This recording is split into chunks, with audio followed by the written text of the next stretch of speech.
The colors, sometimes the most powerful moments in history, are not made by grand speeches or important decisions. Sometimes they are made by a small child waving from a balcony, by a father bending down to whisper comfort into his daughter's ear, by tiny fingers pointing at airplanes in the sky.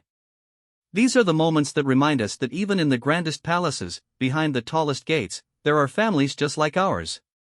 There are parents who worry about their children, who hold their hands when they are nervous, who smile with pride when they see their little ones being brave. This is a story about one of those families. It is a story about a future king and his daughter, about a little girl learning what it means to stand before millions of people, and about the quiet love between a father and child that touched hearts around the world. When Princess Charlotte appeared on that famous balcony at Buckingham Palace, she was not just a member of the royal family. She was every child who has ever felt nervous, every daughter who has ever looked to her father for courage, and every little one who has found joy in the simple wonder of watching airplanes fly overhead. This is their story. The morning of Trooping the Colour always begins before the sun fully rises over London. The city is still quiet, the streets still empty, but inside the great buildings and historic homes, there is already movement. Servants are pressing uniforms, chefs are preparing meals, and security teams are checking every corner of the route that will soon be filled with thousands of people. This ceremony has happened every year for over 260 years. It is the official celebration of the monarch's birthday, a grand display of military precision and royal tradition. But, on this particular morning, in a home not far from the palace, a little girl was waking up to what would become one of the most memorable days of her young life. Princess Charlotte was still so young, but she was already learning what it meant to be a member of the royal family. She was the daughter of Prince William, who would one day be king, and Catherine, the Princess of Wales. Her older brother George was already used to appearing at public events, but, for Charlotte, each appearance still felt new and exciting. She had that special energy that young children have, that mixture of curiosity and enthusiasm that makes everything seem like an adventure. On this morning, she did not fully understand the weight of history that surrounded her. She did not know that millions of people around the world would be watching. She only knew that today was a special day, that she would get to wear a pretty dress, and that she would see the airplanes fly over the palace. Prince William had been awake for hours before his children stirred. He understood the significance of this day in ways that his young daughter could not yet comprehend. He had grown up in the spotlight, had stood on that same balcony when he was even younger than Charlotte, had felt the weight of public expectation from his earliest memories. But, today, his thoughts were not on himself. They were on his children, particularly on Charlotte, who was reaching an age where she would begin to understand more of what these events meant. William had always been protective of his children. He remembered his own childhood, the pressures and the scrutiny, and he wanted to shield his son and daughter from the harder parts of royal life while still preparing them for their future roles. Catherine was helping Charlotte get ready, carefully choosing the perfect outfit for the occasion. The dress had been selected weeks in advance, as everything in royal life requires careful planning. It was a beautiful blue dress that would complement the colors of the event while also being comfortable enough for a young child to wear for many hours. Catherine understood the importance of making sure her children felt comfortable and happy on these occasions. She knew that the world would be watching, that photographers would capture every moment, but her priority was always the well-being of her children. She braided Charlotte's hair, speaking softly to her about what the day would bring, answering her daughter's endless questions about the soldiers and the horses and the airplanes. George, being older, was already more familiar with these events. He helped his younger sister by telling her about what to expect, though his explanations were given in the simple terms of a child speaking to another child. He told her about the long carriages, about having to stand still for what felt like forever, about the best parts which were always the flypast at the end. Charlotte listened with wide eyes, absorbing every word her brother said. The bond between the siblings was evident in these quiet morning moments, away from the cameras and the crowds. They were just a brother and sister, getting ready for a family day, not understanding that they were also preparing to play their part in one of the most watched events in the British calendar. The journey to Buckingham Palace was an event in itself. The children traveled with their parents through the streets of London, watching from the windows as the city prepared for the celebration. Already, crowds were gathering along the route, people who had traveled from all over the country and even from around the world to catch a glimpse of the royal family. Charlotte pressed her face against the window, amazed by the number of people, by the flags they were waving, by the excitement in the air. William watched his daughter with a mixture of pride and concern. He wanted her to enjoy this experience, to feel the love that the people had for their family, but he also wanted to protect her from feeling overwhelmed. Buckingham Palace is an enormous building with over 700 rooms, long corridors that seem to go on forever, and more history within its walls than most places in the entire world. For Charlotte, it was like stepping into a fairy tale. She had been here before, of course, but each visit still felt magical. The high ceilings, the grand paintings, the servants in their formal uniforms, everything seemed designed to make a person feel small and significant at the same time. William held Charlotte's hand as they walked through the palace, guiding her toward the room where the family would wait before appearing on the balcony. His grip was gentle but secure, the touch of a father who wanted his daughter to feel safe no matter where they were. The waiting room was filled with other members of the royal family, all preparing for their moment on the balcony. Charlotte saw her great-grandmother, the Queen, sitting in a chair with the regal posture that came from a lifetime of public service. She saw her grandfather, the Prince of Wales, talking quietly with other adults about matters that seemed very serious. She saw aunts and uncles and cousins, all dressed in their finest clothes, all waiting for the ceremony to begin. The room hummed with quiet conversation and barely contained anticipation. Charlotte stayed close to her father, watching everything with her observant eyes, taking in the details that would become memories she would carry for the rest of her life. William knelt down beside Charlotte, bringing himself to her eye level. This was something he always tried to do when speaking with his children about important things. He wanted them to feel that he was truly listening, that he was fully present with them. He explained what was going to happen, how they would walk out onto the balcony, how many people would be below, how they should wave and smile. But he also told her that if she felt scared or tired, she could squeeze his hand, and he would be right there beside her. He told her that it was okay to feel nervous, that even grown-ups feel nervous sometimes, and that being brave does not mean not feeling scared. Being brave means doing something even when you are scared. Charlotte nodded seriously, taking in her father's words. She was young, but she was also intuitive. She could sense the importance of what her father was telling her, even if she did not fully understand all the reasons why. She trusted him completely, as children trust their parents, with that pure and simple faith that comes before the complications of growing up. She told him she would be brave, that she would wave to all the people, that she would not let him down. William felt his heart swell with love and pride. He hugged her tightly, not caring that his carefully pressed uniform might get wrinkled, not caring that others in the room might think it was not the proper time for such displays of affection. He was first and foremost a father, and his daughter needed to know she was loved. The time finally came to step out onto the balcony. The doors opened, and the sound of the crowd rushed in like a wave. Thousands upon thousands of people were gathered below, filling the space in front of Buckingham Palace as far as the eye could see. They cheered and waved flags and held up cameras, all hoping to capture this moment. Charlotte's eyes went wide at the sight. She had never seen so many people in one place. For a moment, she felt the urge to step back, to hide behind her father's legs, to escape from all those watching eyes. But William's hand was there, warm and steady, anchoring her to the moment.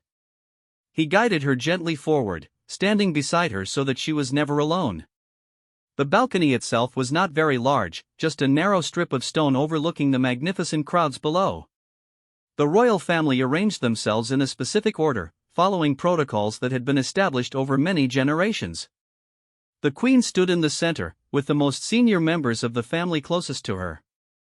William and his family had their designated spot, and they moved into position with the practiced ease of people who had done this many times before.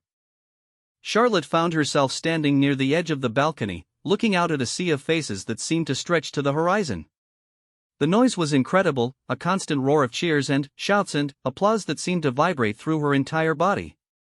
The military parade had been spectacular, with soldiers in their colorful uniforms marching in perfect formation, horses stepping proudly, music filling the air with patriotic melodies.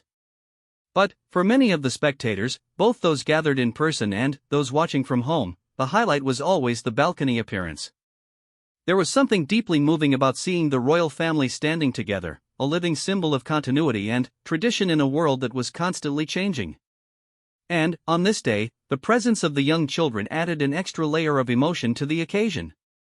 Here was the future of the monarchy, these small figures standing beside their parents and grandparents, learning the traditions they would one day carry forward. Charlotte began to wave to the crowd, her small hand moving back and forth with enthusiastic energy. Her wave was not the measured, practiced wave of an experienced royal. It was the genuine, wholehearted wave of a child who was simply happy to be there. The crowd responded with increased cheering, touched by her innocent joy. People pointed and smiled, their phones and cameras capturing every second of her delightful performance. Charlotte seemed to gain confidence as she saw the positive reaction she was receiving. Her initial nervousness began to fade, replaced by something that looked very much like enjoyment. She was having fun, and it showed. William watched his daughter with quiet pride beaming in his eyes. He had worried about how she would handle the pressure, whether she would be frightened or overwhelmed. But here she was, rising to the occasion in her own unique way. He had always known that Charlotte had a strong personality, a natural confidence that sometimes surprised even him. But seeing her perform so well in such a high-pressure situation confirmed something that he had suspected for a long time. His daughter was going to be just fine. More than fine, actually. She was going to be remarkable. He made a mental note to tell her how proud he was of her, to make sure she knew that her bravery had not gone unnoticed. Catherine stood on Charlotte's other side, her own eyes shining with maternal pride. She and William exchanged a look over their daughter's head, one of those wordless communications that long-married couples develop. They were both thinking the same thing, feeling the same mixture of love and pride and amazement. Their little girl was growing up so fast. It seemed like just yesterday that she was a baby in their arms, and now here she was, standing before the world with such grace and charm. Catherine reached down and smoothed Charlotte's hair, a gesture of affection that was captured by dozens of cameras and would later be shared in newspapers and websites around the world. The balcony appearance followed a specific schedule, with the family standing for a certain amount of time to allow for photographs and public appreciation. For adults, this was not particularly difficult. They had learned how to stand still, how to maintain pleasant expressions, how to wave without their arms getting tired. But, for young children, standing still for any length of time was a challenge. Charlotte began to fidget slightly, shifting her weight from one foot to the other, looking around at the other family members, touching her dress and her hair. William noticed and gently placed his hand on her shoulder, a calming presence that helped her settle. There were moments during the balcony appearance that revealed the true nature of the relationships within the royal family. At one point, Charlotte looked up at her father with a questioning expression, and William immediately bent down to speak with her. The crowd could not hear what was said, but they could see the tenderness in his eyes, the patience in his manner. He listened carefully to whatever his daughter was asking, then responded with a smile and a nod. Charlotte seemed satisfied with his answer and turned back to face the crowd, her composure restored. It was a small moment, lasting only a few seconds, but it spoke volumes about the bond between father and daughter. George, standing nearby with his own responsibilities to manage, occasionally glanced over at his sister to check that she was doing okay. The siblings shared a quick smile at one point, a moment of connection that reminded observers that despite all the formality and tradition, these were still just children. They still had the same instincts and relationships as any other brothers and sisters. They looked out for each other, supported each other, found comfort in each other's presence during events that would overwhelm many adults. This family dynamic, visible even through the formal setting of a royal ceremony, was part of what made the public feel such affection for William and his children. The sky above London was clear and blue on this day, perfect weather for the event that everyone had been waiting for. The flypast was a highlight of Trooping the Colour, a moment when military aircraft flew in formation over Buckingham Palace as a salute to the sovereign. Charlotte had heard about the flypast from her brother, had been told that it was the best part, and she had been waiting for it with barely contained excitement. When the sound of approaching aircraft began to fill the air, she looked up at the sky with wonder in her eyes.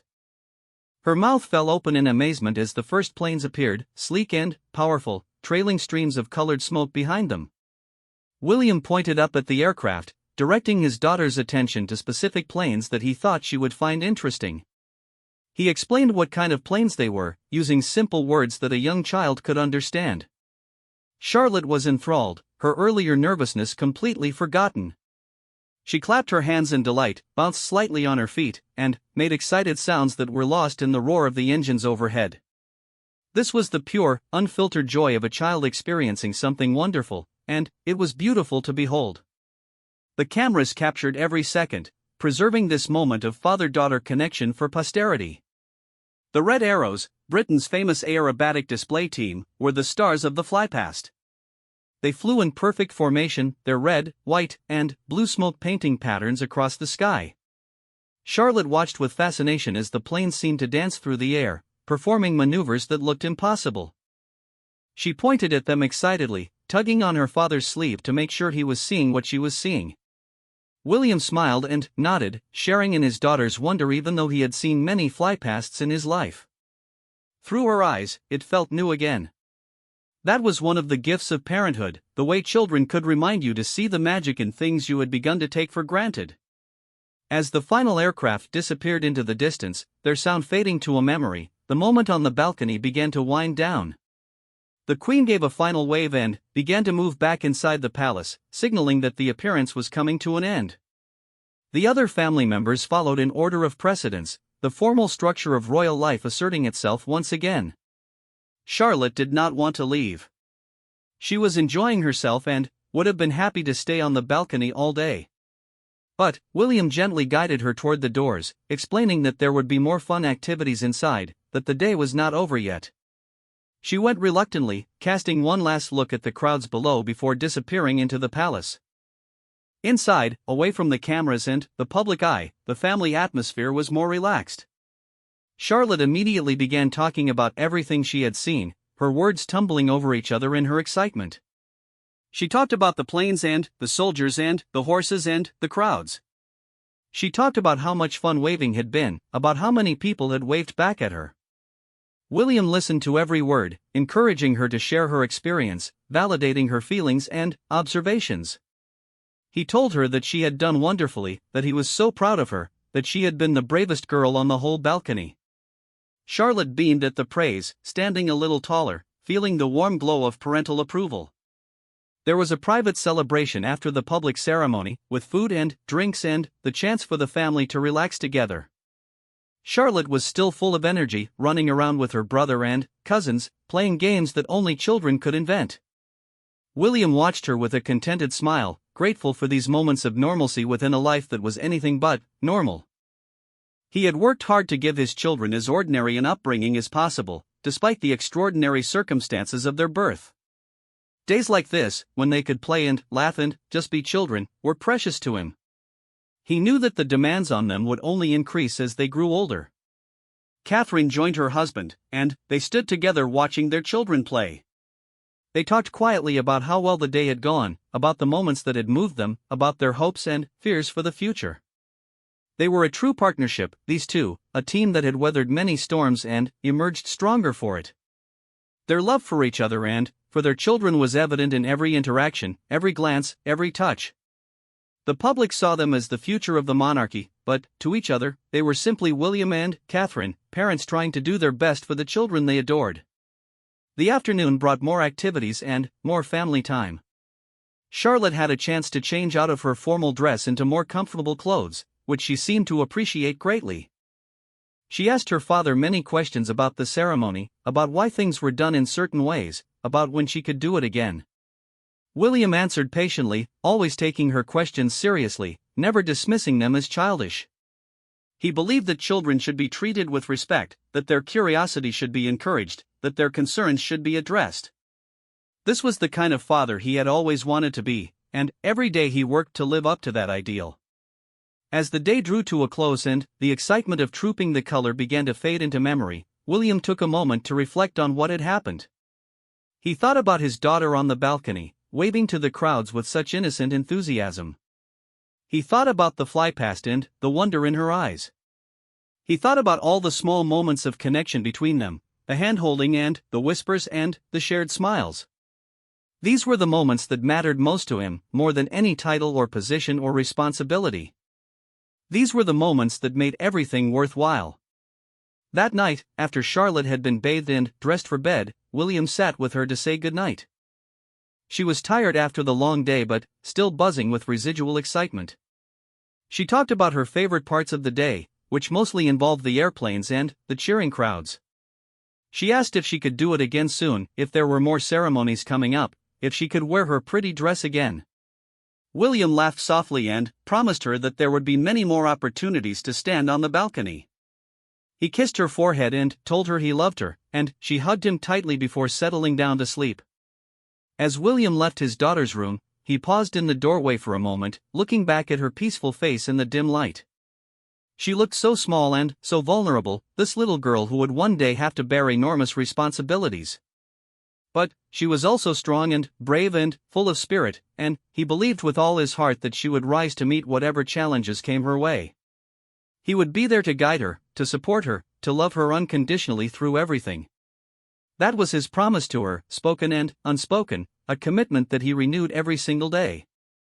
And, as he walked down the quiet corridor of their home, he felt an overwhelming sense of gratitude for the privilege of being her father. The images from Trooping the Color were soon appearing in newspapers and websites around the world. The pictures of Charlotte waving, of William bending down to speak with her, of the family standing together on the balcony, touched hearts everywhere. People commented on how adorable she was, how natural she seemed, how clearly she was loved by her parents. There was something universally appealing about these moments, something that transcended the specifics of royal life. Every parent could recognize the tenderness between William and Charlotte. Every person could appreciate the beauty of a child experiencing joy. The royal family had always been a symbol of tradition and continuity, but, on this day, they were also a reminder of the most important things in life: family, love, and the precious moments we share with those we cherish. William himself was surprised by the intensity of the public reaction. He had not thought of the day in terms of photo opportunities or public relations. He had simply been focused on supporting his daughter through a challenging event. But he was pleased that the warmth and love within his family had been visible to others.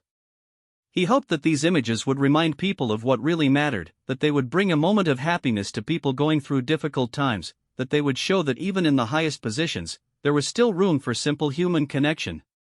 If the images of him and Charlotte on the balcony could bring joy to even one person, then the exposure and loss of privacy was worth it. The days following Trooping the Color brought a return to normal routines, as much as any routine could be normal for the royal family. Charlotte went back to her regular activities, her lessons and playtime and meals with her family. But she had been changed by the experience on the balcony. She talked about it often, replaying her favorite moments, asking when she could do it again. She had gained a new understanding of her place in the world, a sense of the role she would play as she grew older.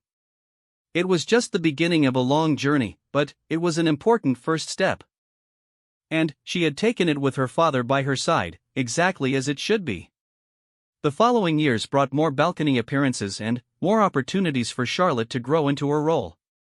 Each Trooping the Color ceremony brought new experiences, new lessons, and new moments of connection between father and daughter. William watched with pride and sometimes amazement as his little girl became more confident, more poised, and more comfortable in the spotlight. She never lost her natural charm, that spark of personality that had won hearts from her very first appearance. But she was learning how to balance her authentic self with the demands of her position, a skill that would serve her well throughout her life.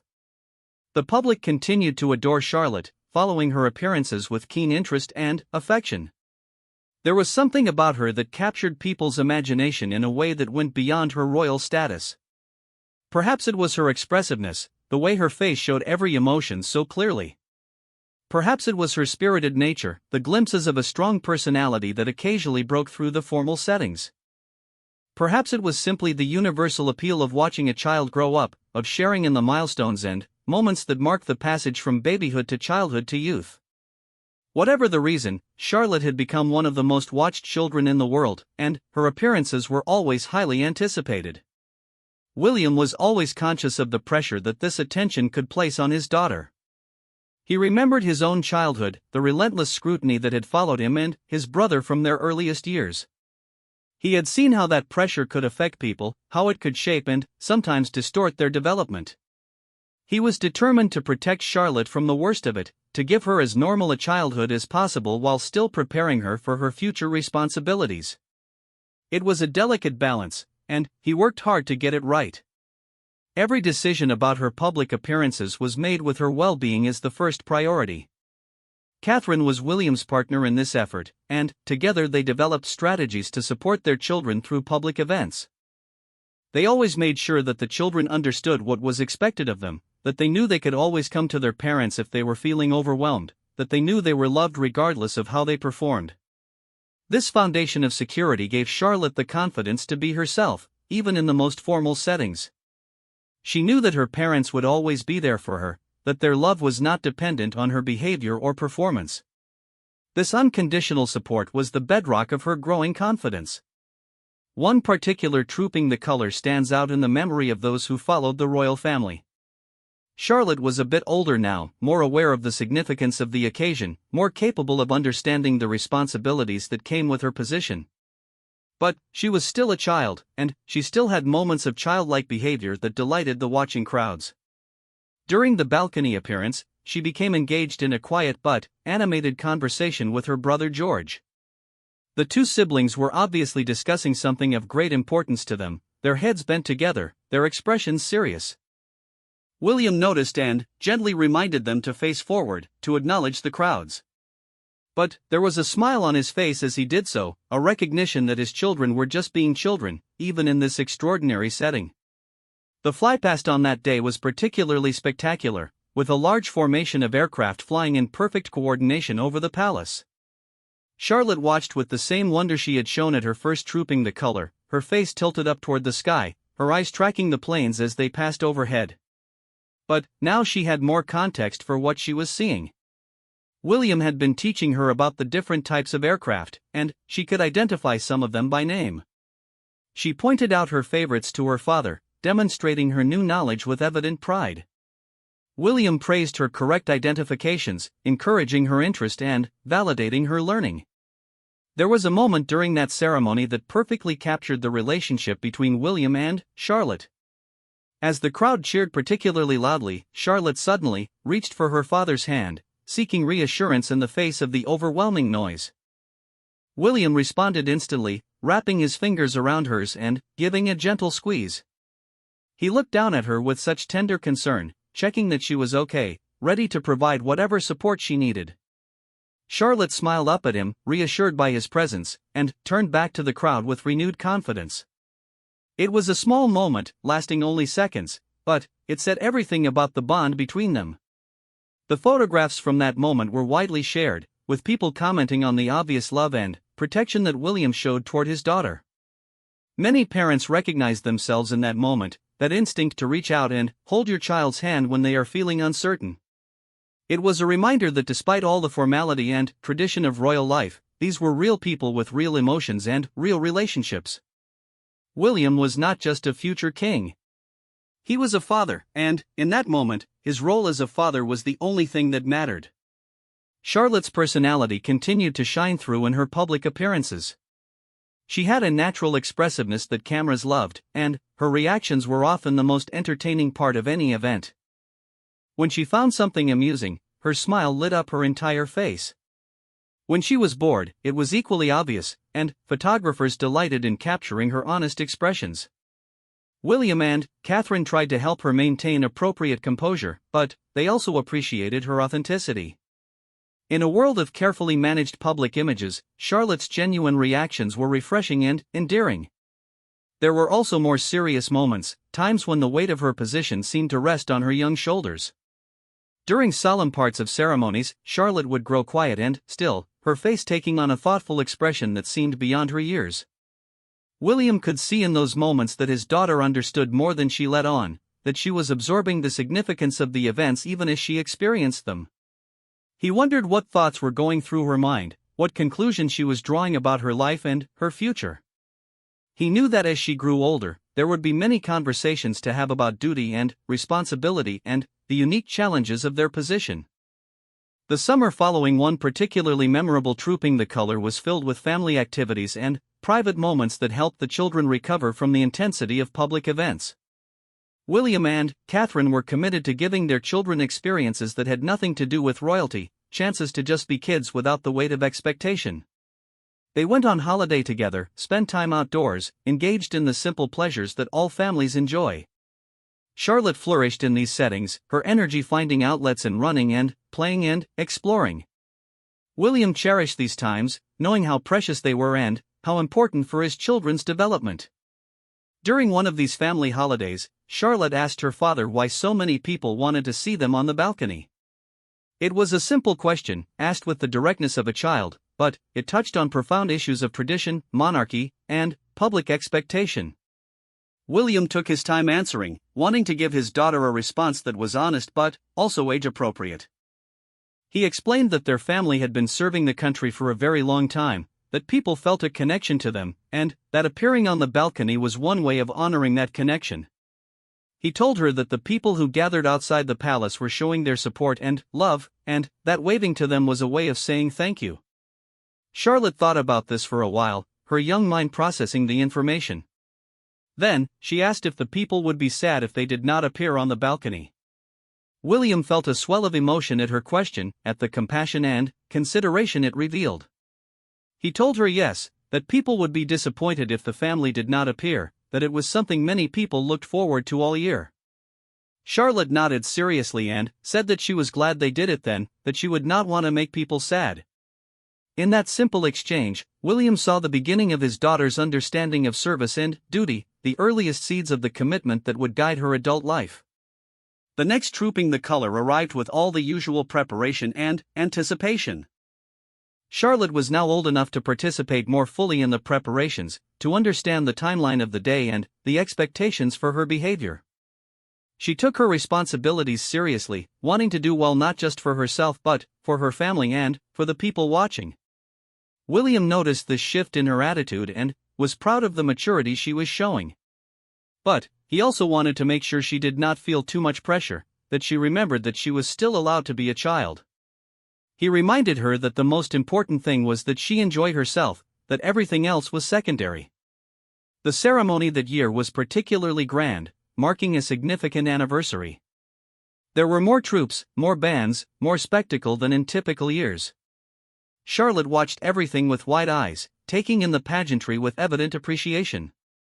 She had learned enough now to understand some of what she was seeing, to know the names of certain regiments and the meanings of certain traditions. She asked questions throughout the day, her curiosity showing that she was genuinely interested in learning about her family's history and role.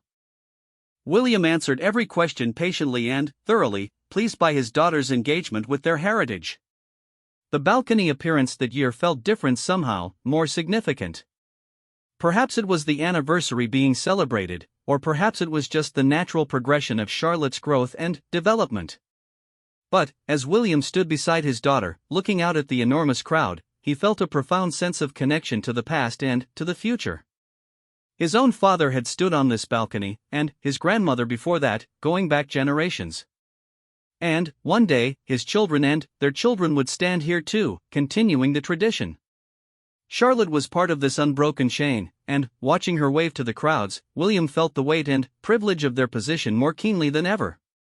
Charlotte's wave had evolved over the years, from the enthusiastic, slightly uncoordinated wave of a small child to something more measured and royal. But it still retained her personal touch, a warmth and genuineness that set it apart. People who watched year after year commented on her growth, noting the changes in her appearance and manner while also recognizing the consistency of her spirit.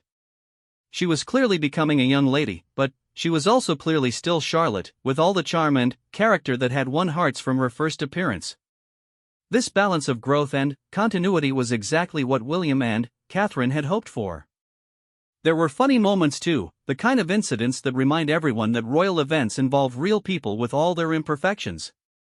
At one point, Charlotte's hat threatened to blow away in a sudden gust of wind, and she had to grab it quickly to keep it on her head. The movement was caught by cameras and became one of the memorable images of the day, Charlotte clutching her hat with an expression of alarm that quickly turned to relief and, then, to laughter. William laughed too, putting his arm around her shoulders in a gesture of shared amusement. These spontaneous moments were often the ones that people remembered most fondly, the ones that showed the humanity beneath the pageantry. The flypast continued to be Charlotte's favorite part of Trooping the Color. No matter how many times she saw it, she still watched with wonder and excitement. William had explained more about the aircraft over the years, sharing his own passion for flying with his daughter. Charlotte could now identify many of the planes and helicopters that participated in the flypast, and she took pride in demonstrating this knowledge. She would point out different aircraft to whoever was standing beside her, explaining what they were with the confidence of a young expert. William was delighted by this shared interest, another connection between father and daughter. After one particularly impressive flypast, Charlotte turned to her father with shining eyes and announced that she wanted to fly a plane someday. William smiled at her ambition, remembering his own dreams and achievements in the air. He told her that if she worked hard and stayed focused, she could absolutely fly a plane. He did not promise it would be easy or that everything would work out exactly as she hoped, because he believed in being honest with his children. But he also did not dismiss her dream or discourage her ambition. Instead, he validated her goal and committed to supporting her in pursuing it. This was the kind of father he strived to be, one who took his children's dreams seriously. The journey home after that Trooping the Color was filled with happy chatter as Charlotte relived every moment of the day. She had reached an age where she could articulate her experiences more fully, and she shared her thoughts and feelings with enthusiasm. She talked about the parts she had enjoyed most and the parts that had been difficult. She talked about the people she had seen in the crowd and wondered about their lives. She talked about her cousins and what they had done and said. William and Catherine listened to everything, encouraging her to share, validating her experiences, and helping her process the day's events.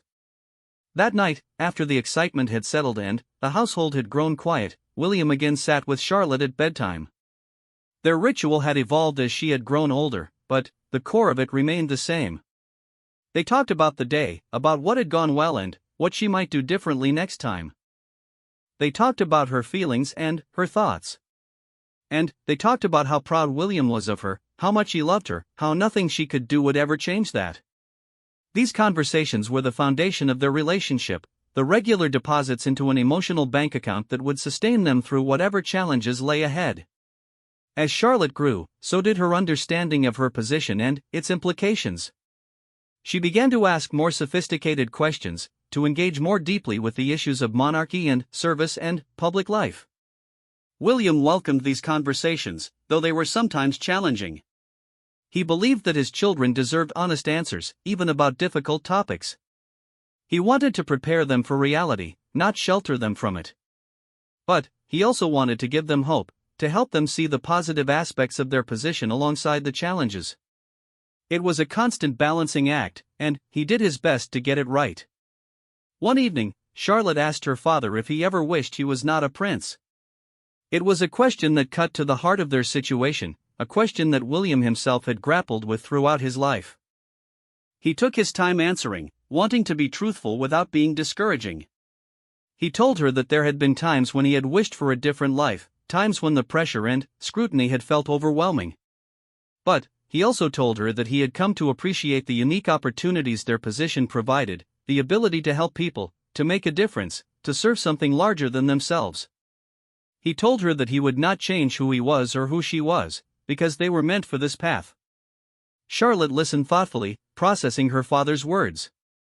Then, she said something that surprised and moved him.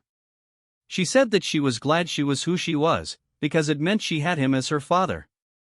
In that moment, all of William's struggles and sacrifices felt worthwhile. He had worked so hard to be a good father, to be present and engaged and loving despite all the competing demands on his time and attention.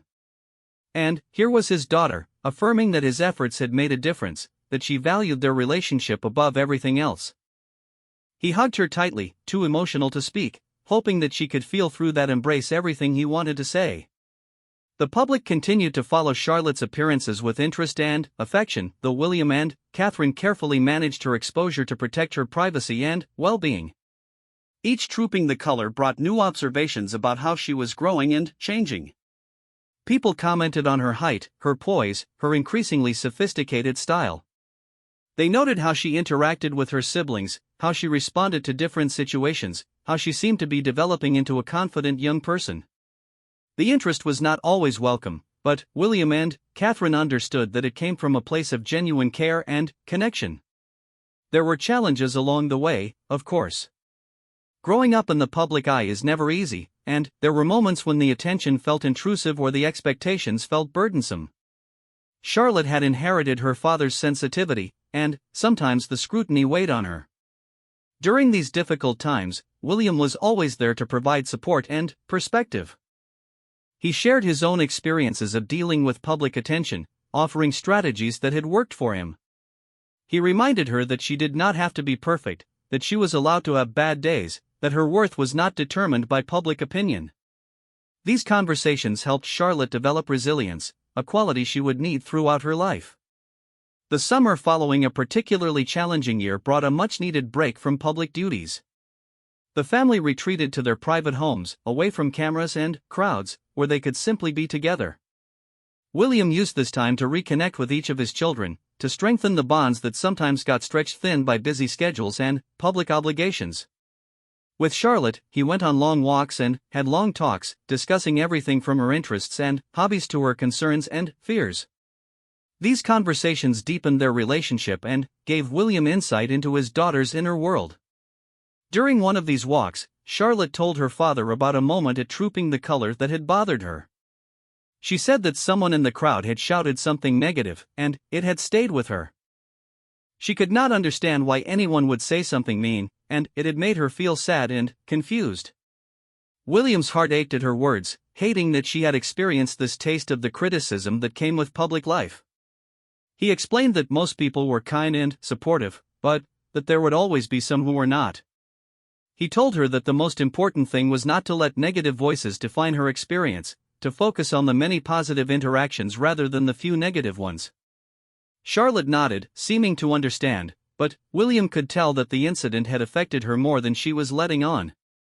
He made a mental note to continue this conversation, to help her develop coping strategies for dealing with criticism.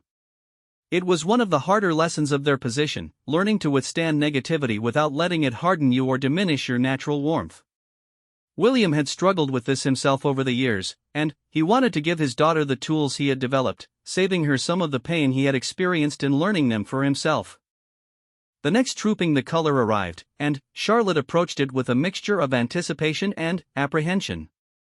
The negative comment from the previous year still lingered in her memory, casting a small shadow over her excitement. William noticed her subtle nervousness and addressed it directly. He reminded her of all the positive experiences she had had, all the smiling faces and waving hands and genuine affection from the crowds. He told her that she was strong and capable, that she could handle whatever came her way. And he told her that he would be right beside her, ready to support her through anything. The ceremony that year went smoothly, with Charlotte performing beautifully despite her earlier worries. She waved to the crowds with genuine warmth, her smile lighting up her face. She watched the flypast with obvious delight, her love of aircraft undiminished by time. She stood tall and poised on the balcony, looking every inch the princess she was while also retaining her unique personality. William watched her with pride that bordered on overwhelming, grateful beyond words for this remarkable child who had brought such joy into his life. After the ceremony, Charlotte confided in her father that she had looked for the person who had shouted the negative comment the previous year, determined to prove that their words would not affect her. She had not found them, of course, and she admitted that she was a little disappointed not to have the chance to show them how strong she was. William laughed and hugged her, telling her that just by going out there and being her wonderful self, she had shown everyone everything they needed to know. He told her that the best response to criticism was to keep being genuine and kind, to let her actions speak for themselves. The relationship between William and Charlotte continued to deepen as she grew older and more able to engage in meaningful conversation. They developed shared interests and private jokes, the kind of connections that bind family members together across the inevitable distances that life creates. William treasured these connections, knowing that they would become even more important as Charlotte moved toward adolescence and, eventually, adulthood. He wanted to build a foundation strong enough to weather any storm, a relationship deep enough to remain close even as his daughter necessarily became more independent. Each Trooping the Color became a marker of time passing, a visible measure of how much Charlotte was growing and changing. Year after year, she appeared on that balcony, and, year after year, people could see her transformation from a small child to a young girl to a poised young lady. But, through all these changes, certain things remained constant. Her natural charm, her expressiveness, her genuine warmth toward the crowds, her obvious love for her father, all of these endured even as other things evolved. William took comfort in this consistency, seeing in it evidence that the core of who Charlotte was remained intact despite all the pressures and changes of her life. Looking back at the photographs and memories from all those Trooping the Color ceremonies, William could trace the story of his relationship with his daughter. He could see the small child who had clutched his hand, the young girl who had asked endless questions, the growing lady who had begun to develop her own style and voice. He could see his own face in these images too, changing over the years, marked by the joys and sorrows of life. But, in every image, no matter the year, one thing was constant: the evident bond between father and daughter, the look of love that passed between them, the connection that transcended all circumstance. As Charlotte entered her preteen years, the dynamics of her relationship with her father began to shift in subtle but important ways. She was no longer the small child who needed constant physical guidance and reassurance. She had developed her own sense of self, her own opinions, her own ways of approaching the world. William watched this transformation with a complex mixture of pride and nostalgia. He was proud of the person his daughter was becoming, but he also missed the simpler times when a hug and a whispered word could solve any problem.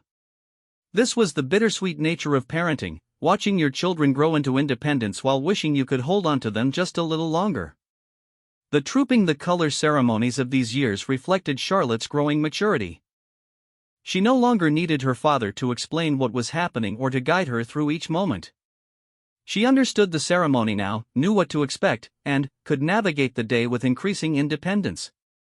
But, even as she became more self-sufficient, she still sought out her father's presence, still found comfort in standing beside him on the balcony. William appreciated that she still wanted to be near him, understanding that this closeness might not last forever as she continued to grow and change.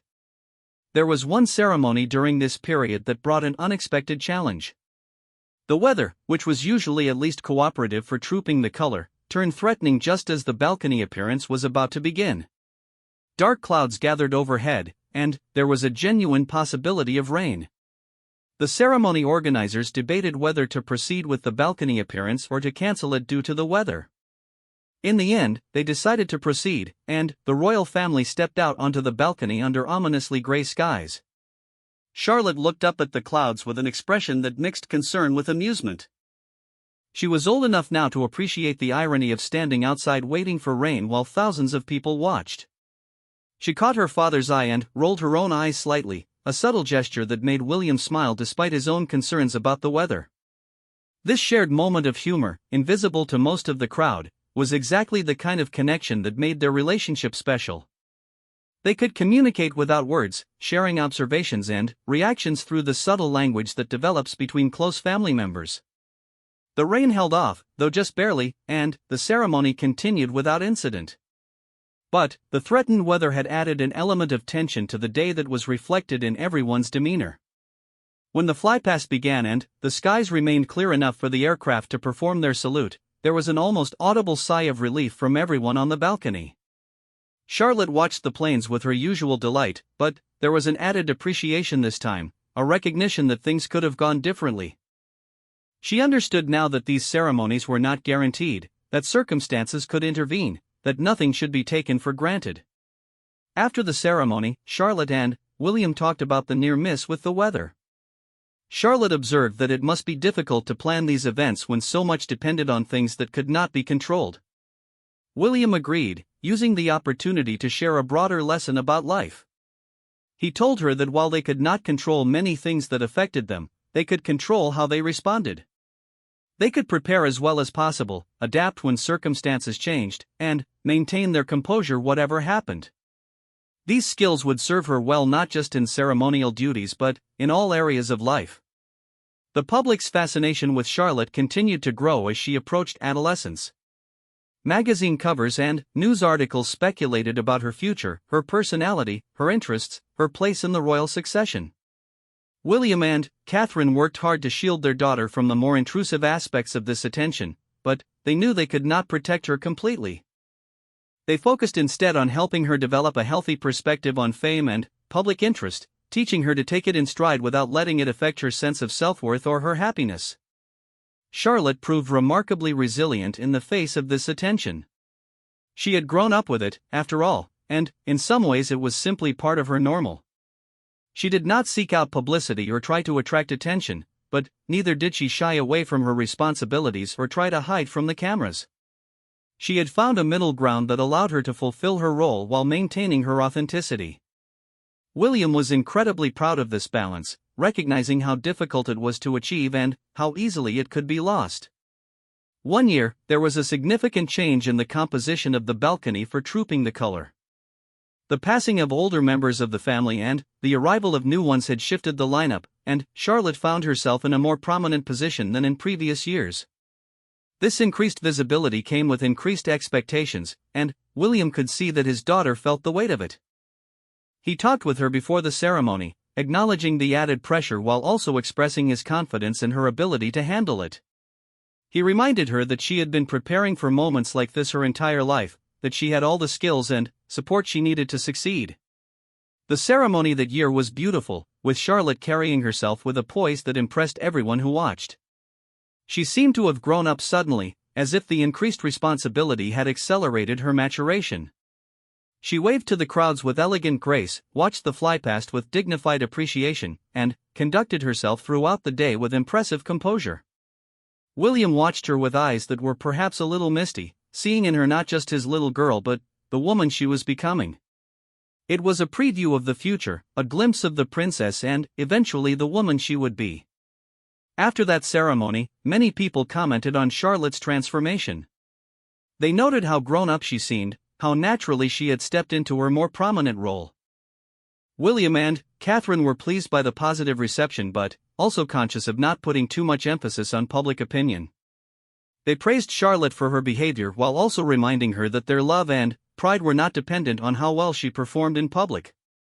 They wanted her to feel proud of herself, not because others approved, but because she knew she had done her best. The conversations between William and Charlotte during these years became increasingly substantive. She was old enough now to discuss politics, current events, social issues, and other topics that would have been beyond her comprehension just a few years earlier. William welcomed these discussions, enjoying the opportunity to engage with his daughter as an emerging young adult. He was careful not to impose his own views too strongly, wanting to help her develop her own perspectives rather than simply adopting his.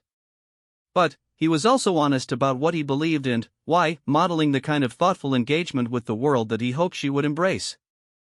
Charlotte showed a particular interest in environmental issues, influenced perhaps by her father's own commitment to conservation and sustainability. She asked questions about climate change, about wildlife protection, about what could be done to preserve the natural world for future generations. William was delighted by her interest and encouraged her to learn more. He shared resources with her, arranged for her to meet with experts, and supported her growing passion in every way he could. Watching his daughter develop her own causes and concerns was deeply satisfying, a sign that she was becoming her own person with her own values. The summer following that year brought a special opportunity for father-daughter bonding. William arranged a private trip, just the two of them, to visit a conservation project that he supported. It was a chance for Charlotte to see the work being done and to understand why it mattered, but it was also a chance for them to spend extended time together away from the usual demands of their lives. They traveled to a remote location, far from cameras and crowds, where they could be simply a father and daughter exploring the natural world together. The trip was transformative for Charlotte.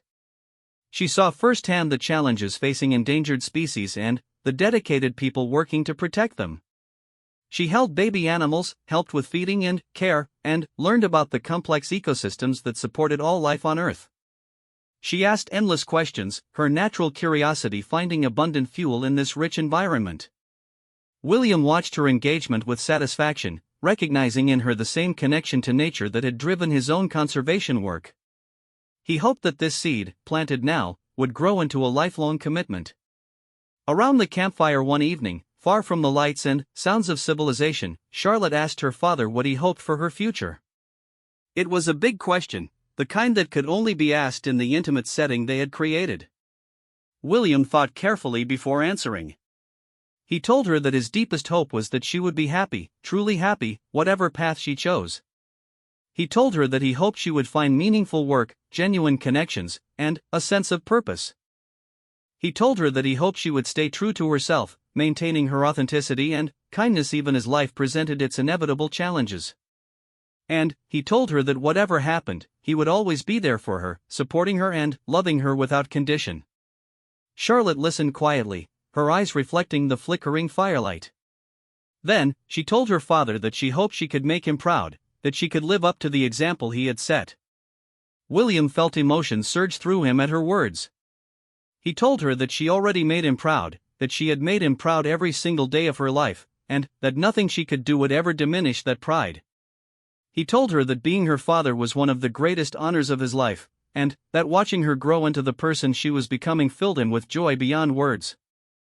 They sat in comfortable silence after that, words unnecessary for what they wanted to communicate. Returning to normal life after the trip was challenging for both of them. They had shared something special in that remote wilderness, a connection that felt different from their everyday interactions. William noticed that Charlotte seemed more contemplative after their return, as if she was processing what she had experienced and what it meant for her future. He gave her space to do this processing, checking in periodically but not pressing her to share before she was ready.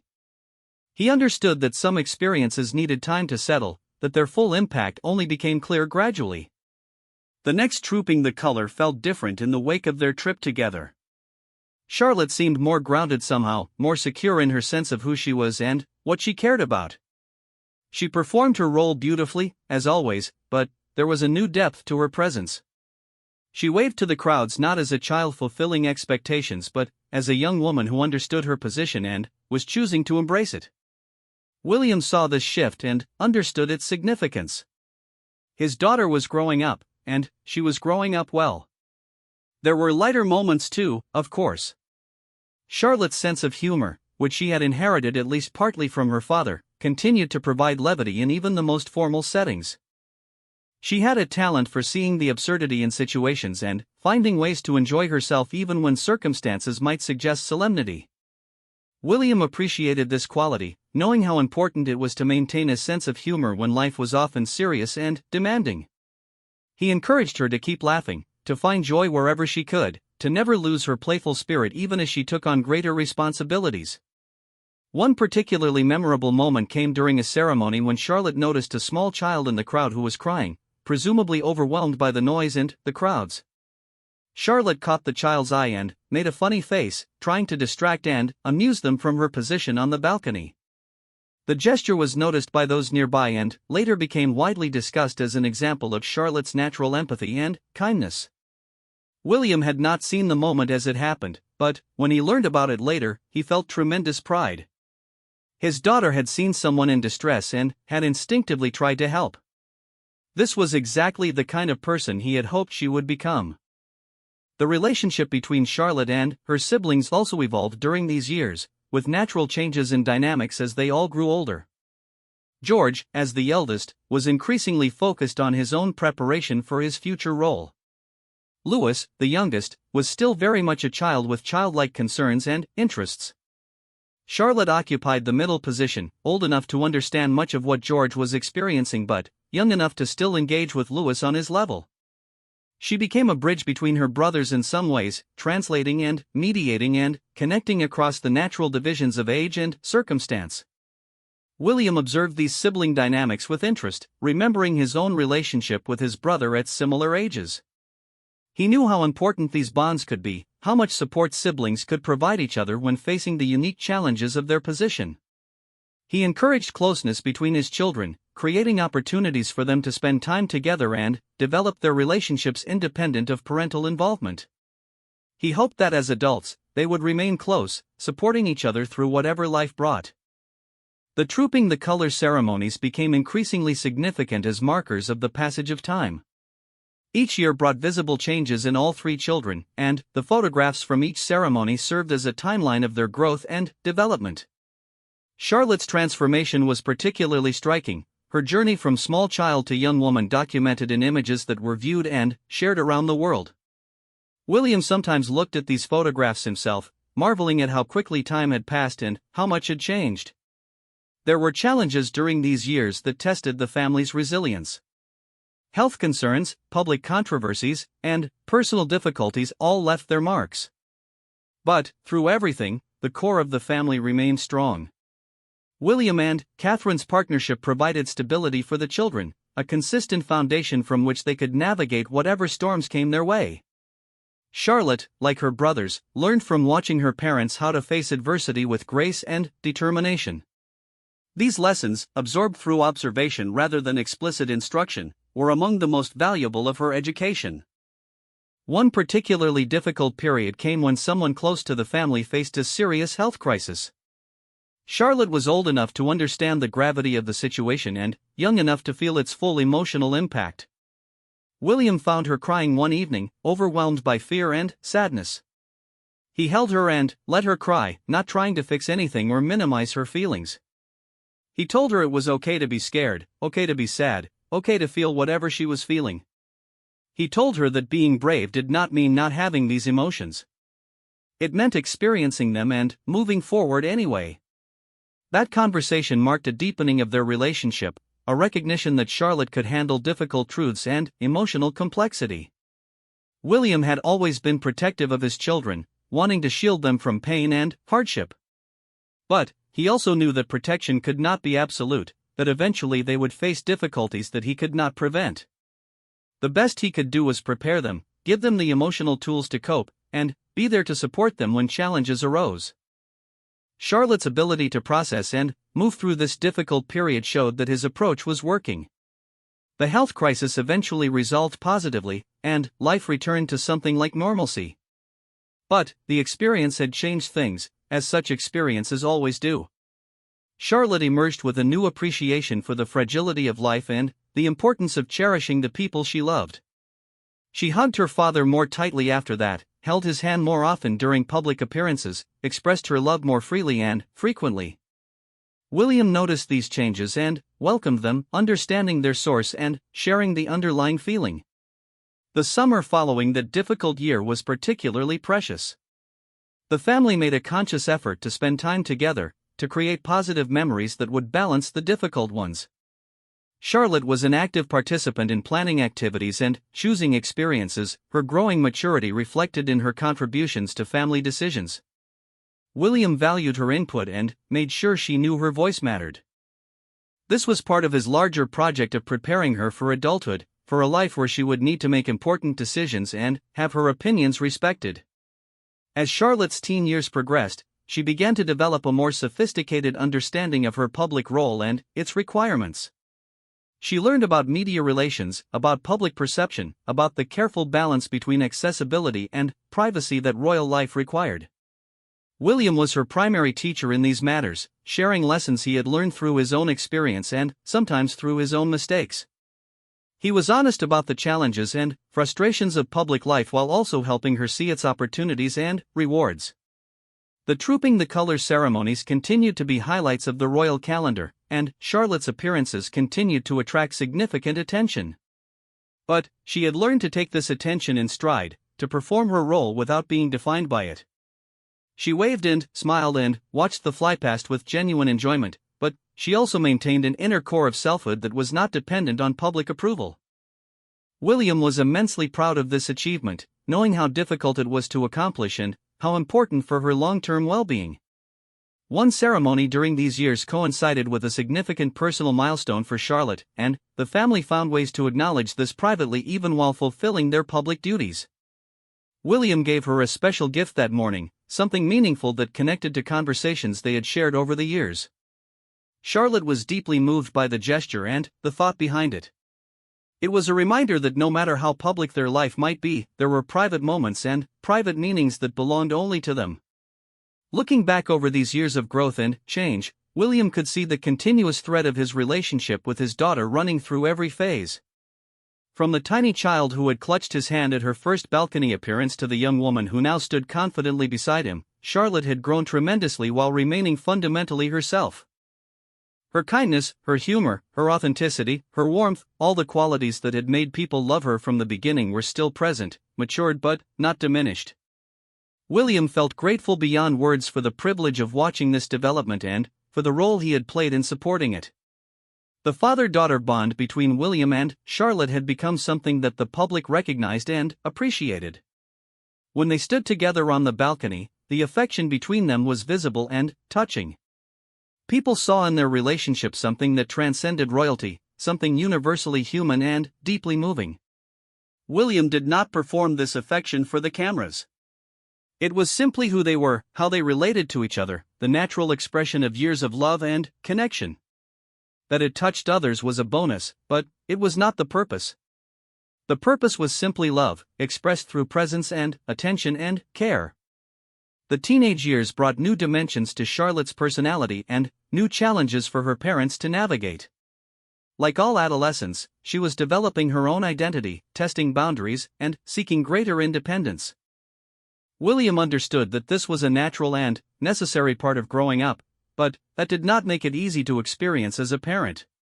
He found himself having to adapt his approach, learning when to hold firm and when to give ground, when to offer advice and when to simply listen. It was a continuous learning process, and he sometimes got it wrong. But the foundation of love and trust they had built over the years helped them weather the inevitable storms of adolescent development. Charlotte's interests were expanding and evolving during this period. She had always been curious and engaged with the world, but now her curiosity was developing into genuine passions. Beyond her interest in environmental issues, she showed an aptitude for languages, a love of sports, and a growing appreciation for the arts. William and Catherine encouraged all of these interests, providing opportunities for Charlotte to explore and develop her talents without pressure to excel in any particular area. They wanted her to find what truly moved her, not to perform achievements for anyone else's sake.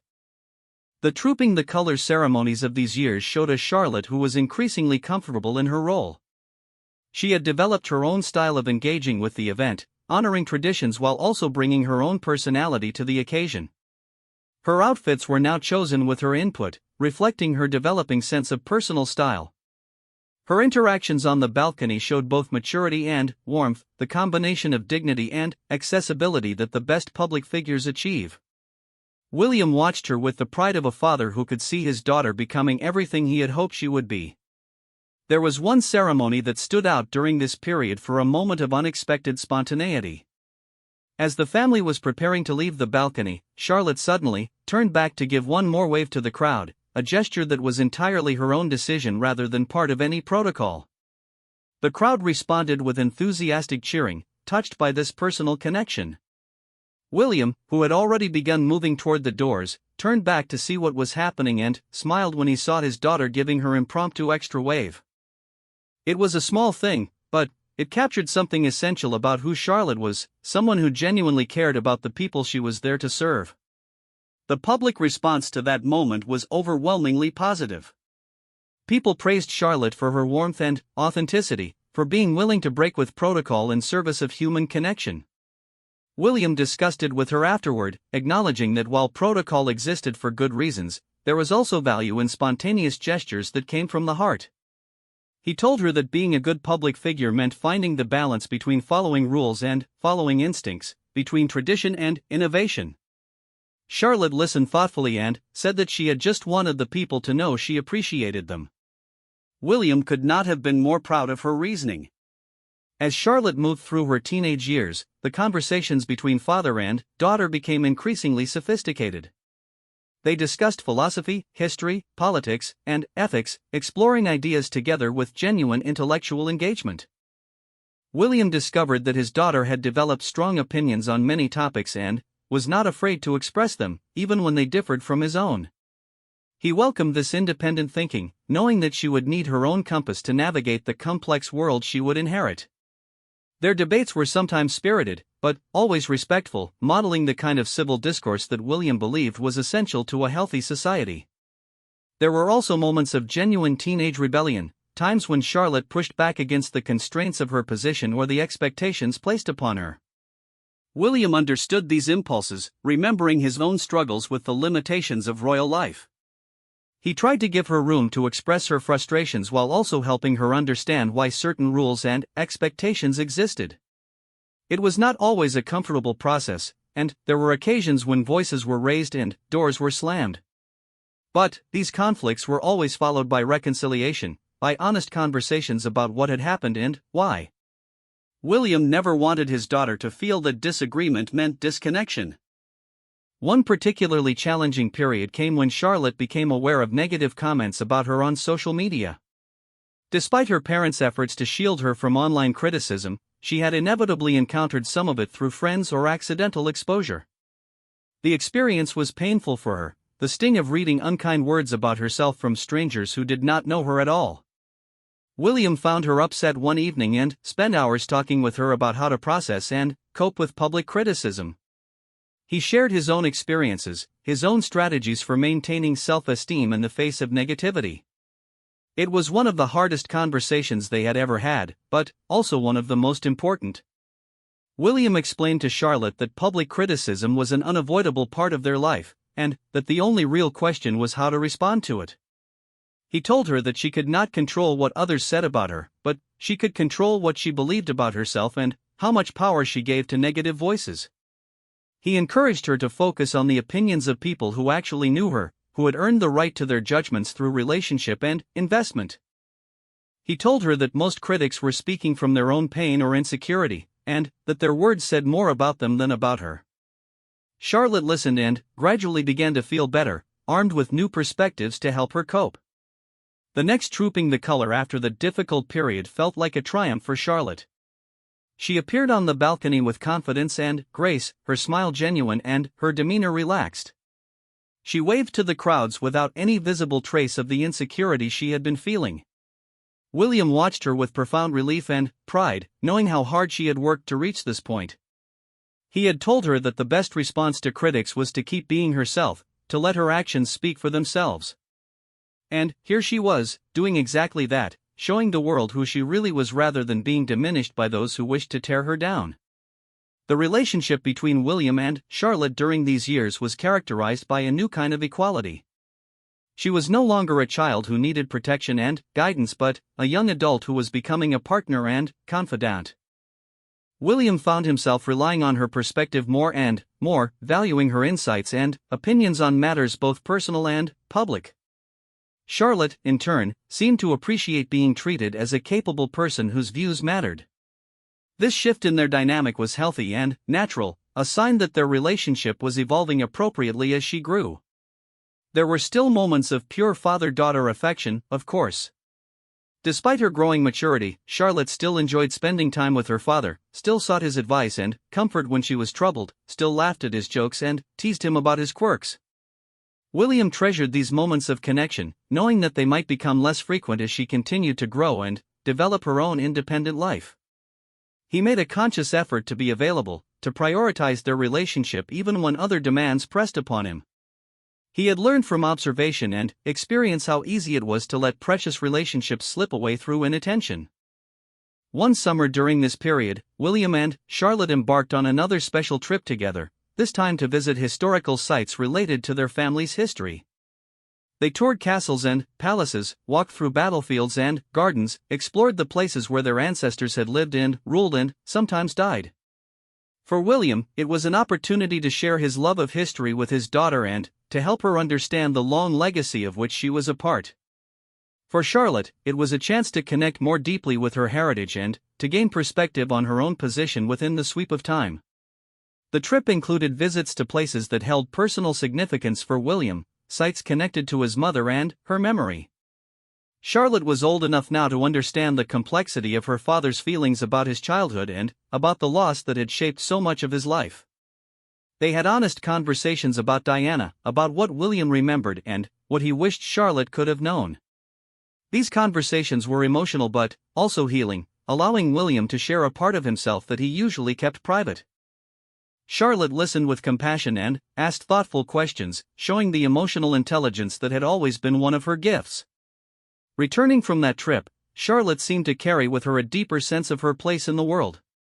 She had walked where her ancestors walked, had stood in rooms where history had been made, had touched stones that connected her to centuries of family story.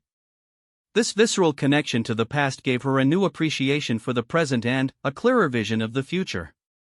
She told her father that she felt more ready now to take on the responsibilities that awaited her, more understanding of why these responsibilities mattered. William was moved by her words and told her that he had complete confidence in her ability to meet whatever challenges lay ahead. The trooping the color that followed their trip was infused with this deeper sense of historical connection.